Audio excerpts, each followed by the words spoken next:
भूल भुलैया हवेली गांव के बाहर एक सुनसान इलाके में एक पुरानी हवेली थी जिसे लोग भूल भुलैया हवेली कहते थे। यह हवेली अपने डरावने रहस्यों के कारण प्रसिद्ध थी। कहते थे कि वहां जो भी जाता वह वापस नहीं लौटता। एक रात शहर से आए 4 दोस्त अंकुर, माया, रोहित और स्वाति हवेली के रहस्य को उजागर करने का फैसला करते हैं। डर और जिज्ञासा के बीच वे टॉर्च लेकर हवेली में दाखिल होते हैं।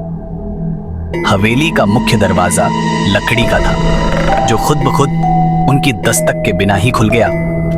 अंदर घुसते ही उनकी रीढ़ में सिहरन दौड़ गई। हवेली के गलियारे इतने अजीब थे कि वे एक दूसरे से जुड़े हुए लगते थे। जैसे ही वे अंदर बढ़ते गए, दीवारों पर लटकी पुरानी तस्वीरें अचानक से जीवित होती नजर आने लगी। एक तस्वीर में खून से लथपथ एक महिला की आंखें माया को घूर रही थी।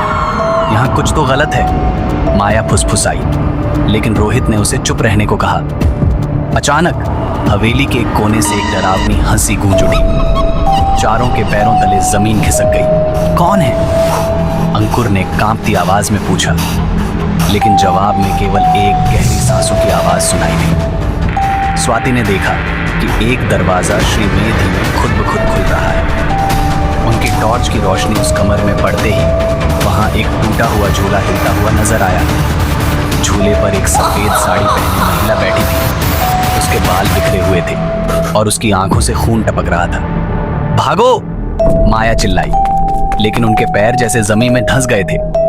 महिला अचानक उठी और हवा में तैरती हुई उनकी ओर बढ़ने लगी। रोहित ने हिम्मत करके पीछे का दरवाजा खोला, लेकिन वह अब दीवार बन चुका था। एक एक करके चारों दोस्तों की चीखें हवेली में गूंजने लगी। अगले दिन गांव वालों को हवेली के बाहर उनकी जली हुई टॉर्च और जमीन पर खून के धब्बे मिले। भूल भुलैया हवेली अब भी वहीं खड़ी है, किसी और को अपनी अगली शिकार बनाने के इंतजार में।